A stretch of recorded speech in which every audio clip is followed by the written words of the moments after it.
So, hi everyone, how you all are doing? I hope you all are doing great and welcome back to the class. So, हम पढ़ रहे हैं business studies का chapter number 1 of class 12 that is management and हमने अभी तक cover किया है features of management, importance of management, objectives of management, functions of management and हमने levels of management last 3 videos में कवर किया है एंड मैनेजमेंट इटसेल्फ। ठीक है, हमने इतना सब कवर कर लिया तो मेरे को बता दो अगर किसी को कोई भी डाउट है, क्योंकि आज हम कवर करेंगे basically nature of management and coordination. तो we'll get a chapter complete by today only. हम आज चैप्टर कंप्लीट कर देंगे और आई विल मेक श्योर कि कल मैं इकोनॉमिक्स का, मैक्रो इकोनॉमिक्स का चैप्टर नंबर 1 भी पोस्ट कर दूं।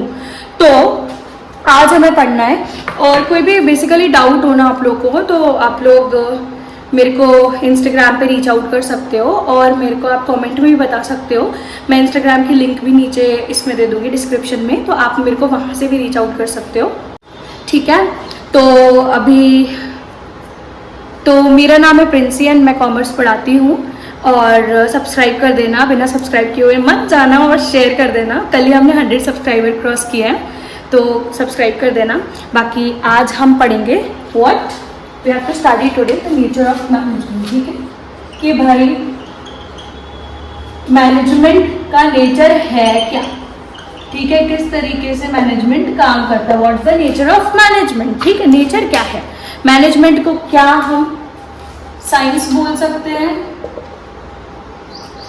मैनेजमेंट को क्या हम आर्ट बोल सकते हैं, मैनेजमेंट को क्या हम प्रोफेशन बोल सकते हैं, हम क्या बोल सकते हैं मैनेजमेंट को। ठीक है, तो बेसिकली नेचर ऑफ मैनेजमेंट का मतलब होता है क्या मैनेजमेंट एक साइंस है, क्या मैनेजमेंट एक आर्ट है, क्या मैनेजमेंट एक प्रोफेशन, मैनेजमेंट एक्चुअली है क्या। ठीक है, तो अब साइंस बेसिकली क्या होती है, साइंस में सिस्टमैटिक बॉडी ऑफ नॉलेज होती है। ठीक है, हम इसके फीचर्स लिखेंगे साइंस में क्या होता है, सिस्टमैटिक बॉडी ऑफ नॉलेज। ठीक है, साइंस को यूनिवर्सल एप्लीकेशन होता है साइंस का। ठीक है, एंड साइंस में जो प्रिंसिपल्स बनते हैं वो एक्सपेरिमेंट पे बेस्ड होते हैं।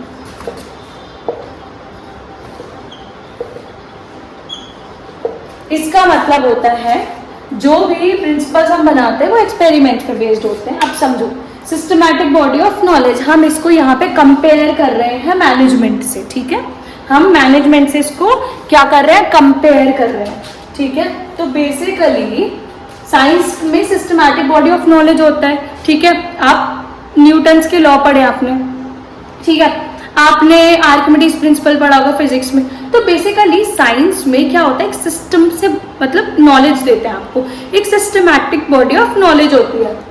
वेयरएज मैनेजमेंट में भी आपको सिस्टमैटिक बॉडी ऑफ नॉलेज मिल जाएगी। जस्ट इन केस अगर आपको ह्यूमन रिसोर्स मैनेजमेंट का पढ़ना है तो आपको ह्यूमन रिसोर्स मैनेजमेंट की किताबें मिल जाएंगी। ठीक है, आपको अगर फाइनेंस मैनेजमेंट का पढ़ना है तो फाइनेंस मैनेजर की किताबें आपको मिल जाएंगी।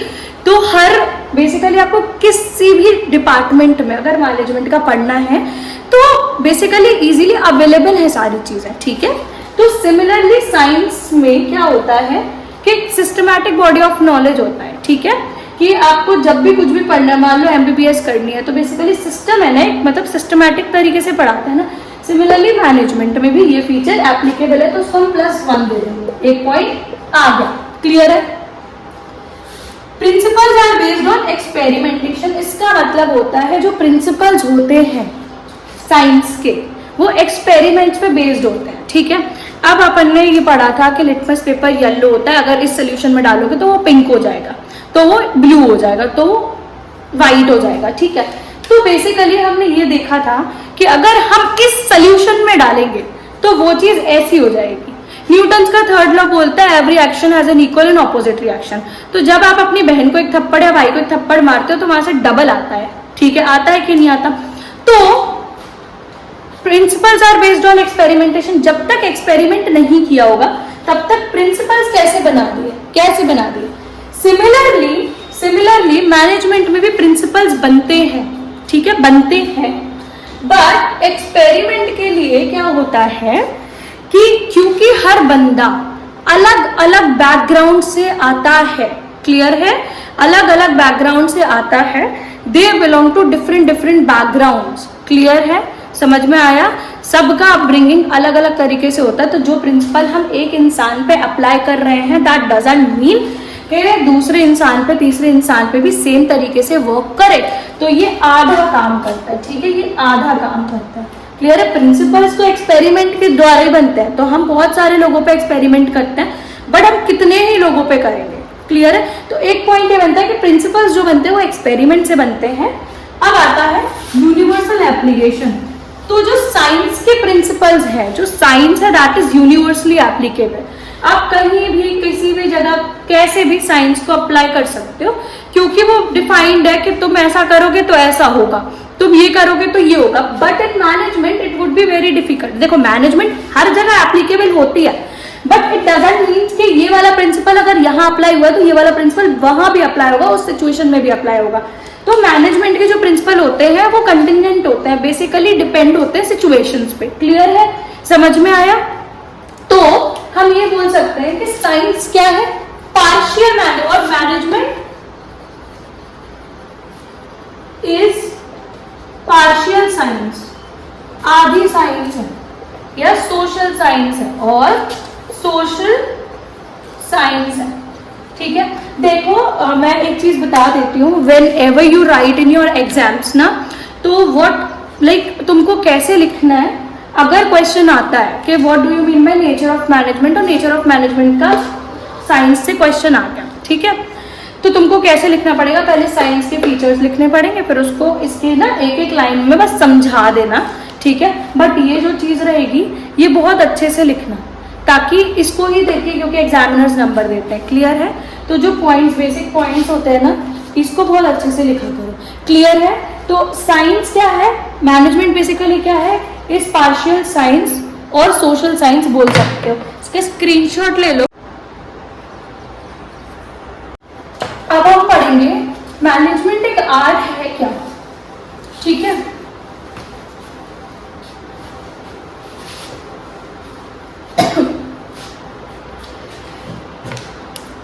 तो पहली बात, आर्ट में क्या होता है, थ्योरेटिकल बॉडी ऑफ नॉलेज होती है।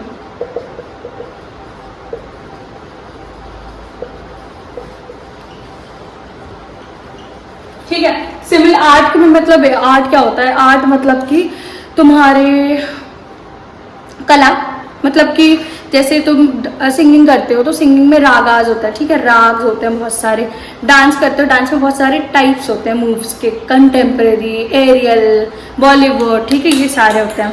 तो क्या होता है कि इसमें ना आर्ट में बहुत सारी थ्योरी भी पढ़ाई जाती है, ठीक है, पढ़ाई जाती है। सिमिलरली मैनेजमेंट में, तो ये फीचर तो मैनेजमेंट में एप्लीकेबल है भैया, ठीक है, ये फीचर क्या मैनेजमेंट में एप्लीकेबल है, क्योंकि मैनेजमेंट में भी थ्योरेटिकल बॉडी ऑफ नॉलेज है और आर्ट में भी थ्योरेटिकल बॉडी ऑफ नॉलेज है। दूसरी चीज क्या होती है हमारी, पर्सनलाइज्ड एप्लीकेशन।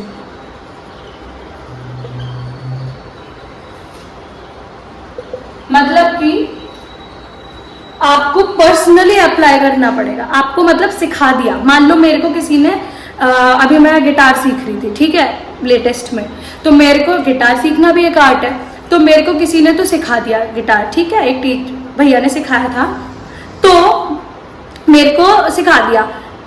अब मैं उसको अगर बेसिकली पर्सनली अप्लाई नहीं करूंगी तो क्या मैं उसको सीख पाऊंगी, क्या मुझे वो आएगा, वो तो मेरे को सिखा देंगे। जैसे मैं आप लोगों को पढ़ा रही हूँ तो that is also an art, ठीक है। अब आप लोग नहीं पढ़ रहे हो तो क्या आप लोग को समझ में आएगा, बिल्कुल नहीं आएगा, ठीक है, तो उसको आपको पर्सनली अप्लाई करना पड़ेगा। सेम गोज विद मैनेजमेंट, आपको पढ़ा दिया जाता है, आपको फाइनेंस के बारे में पढ़ा देंगे, आपको HRM के बारे में पढ़ा देंगे, आपको सेल्स मैनेजमेंट के बारे में पढ़ा देंगे, but if you don't apply that personally तो नहीं आएगा यार, नहीं होगा, समझ में आ रहा है। देन नेक्स्ट आता है, देखो इसका मतलब क्या होता है, practices are based on creativity. इसका मतलब ये होता है कि आप उस चीज को सिखाया गया है, ठीक है, तो तो आप उसको अपनी तरीके से कितना मतलब उसको अप्लाई कर रहे हो, ठीक है। बेसिकली आपको सिखा दिया, मैंने आपको सिखा दिया, मैंने आपको पढ़ा दिया, ठीक है, किसी ने मेरे को सिखा दिया। अब आप उसको कितने क्रिएटिविटी से, कितना खुद का दिमाग लगा के काम कर रहे हो। सिमिलरली मैनेजमेंट में होता है कि मैनेजमेंट में आपको सिखा दिया, अब आप उसको कितना ब्लाइंडली ना फॉलो करके कितना अपना दिमाग लगा के कर रहे हो। तो ये दोनों पॉइंट मैनेजमेंट में एप्लीकेबल है, ठीक है, बेसिकली तीनों पॉइंट। तो हम ये बोल सकते हैं कि मैनेजमेंट एक आर्ट है, management is an art and art, ठीक है। क्लियर है इतना? का स्क्रीनशॉट ले लेना यार, फिर मैं हटाऊंगा।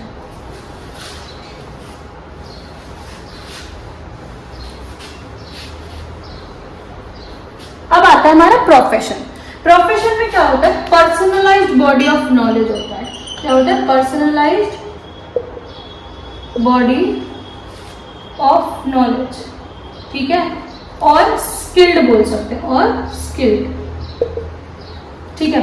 इसका मतलब होता है कि जैसे कि प्रोफेशन भी हुआ कि प्रोफेशन का मतलब होता है कि जैसे कोई लॉयर है, कोई डॉक्टर है, तो basically personalised body of knowledge होती है ना उनके पास, स्किल्ड बॉडी ऑफ नॉलेज, ठीक है। कि मतलब ऐसा तो नहीं है कि मैं क्लिनिक खोल के बैठ जाऊं तो मैं MBBS हो जाऊंगी, ऐसा तो नहीं है, मैं किसी का केस जाके लड़ लूं, ऐसा तो नहीं है ना। तो इसमें ना एक स्किल्ड बॉडी ऑफ नॉलेज होती है जो मैनेजमेंट में है अभी, ठीक है, ये मैनेजमेंट में है। क्योंकि अगर आपको फाइनेंस में जाना है तो आपके पास फाइनेंस मैनेजमेंट होना चाहिए, विच मीन्स आपको MBA इन फाइनेंस करना जरूरी है।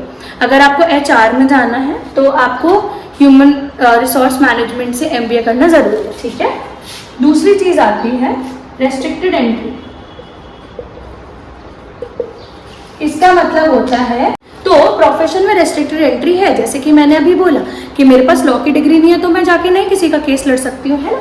मेरे पास जैसे मान लो मेरे पास MBBS की डिग्री नहीं है तो मैं जाके नई क्लिनिक खोल सकती हूँ, ठीक है। बट मैनेजमेंट में अभी कोई भी रेस्ट्रिक्टेड एंट्री नहीं है, क्लियर है। आप जाके मतलब मैनेजमेंट बेंच में जा सकते हो, ऐसा कोई इशू नहीं है अभी। तो ये वाला नहीं है फीचर मैनेजमेंट में, ठीक है। तीसरा आता है प्रेजेंस ऑफ प्रोफेशनल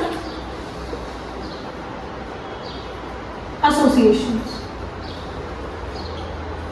इसका मतलब होता है जैसे कि मैंने अगर MBBS कर लिया तो मेरे को medical bar council of India क्या देगी? सर्टिफिकेट प्रोवाइड करेगी, सर्टिफाई करेगी।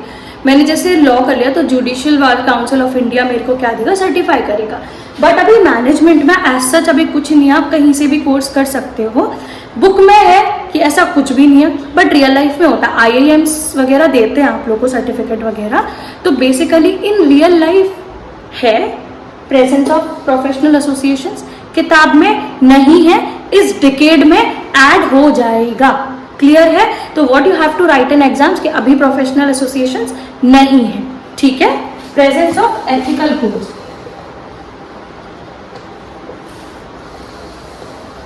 एथिकल कोड्स का मतलब क्या होता है? मेडिसिन के डॉक्टर है वो सर्जरी नहीं कर सकते, उनके पास ये एथिक्स नहीं होती, उनके एथिक्स के खिलाफ होती है। और जो सर्जरी का डॉक्टर है वो ही सिर्फ सर्जरी करेगा, क्लियर है, समझ में आया। तो ये होता है ethical codes, presence of ethical codes. अगर एक मेडिसिन वाले ने अगर मान लो बड़ी सर्जरी कर दी तो प्रॉब्लम हो जाएगी, उससे उसका सर्टिफिकेट भी छिन जाएगा, वो डॉक्टर नहीं कहलाएगा। फिर जैसे कि कबीर सिंह मूवी में देखा था तुम लोगों ने कि दारू पी के मतलब ड्रिंक करके आप कुछ भी सर्जरी वगैरह नहीं कर सकते हो, ठीक है, आप अपना काम नहीं कर सकते हो।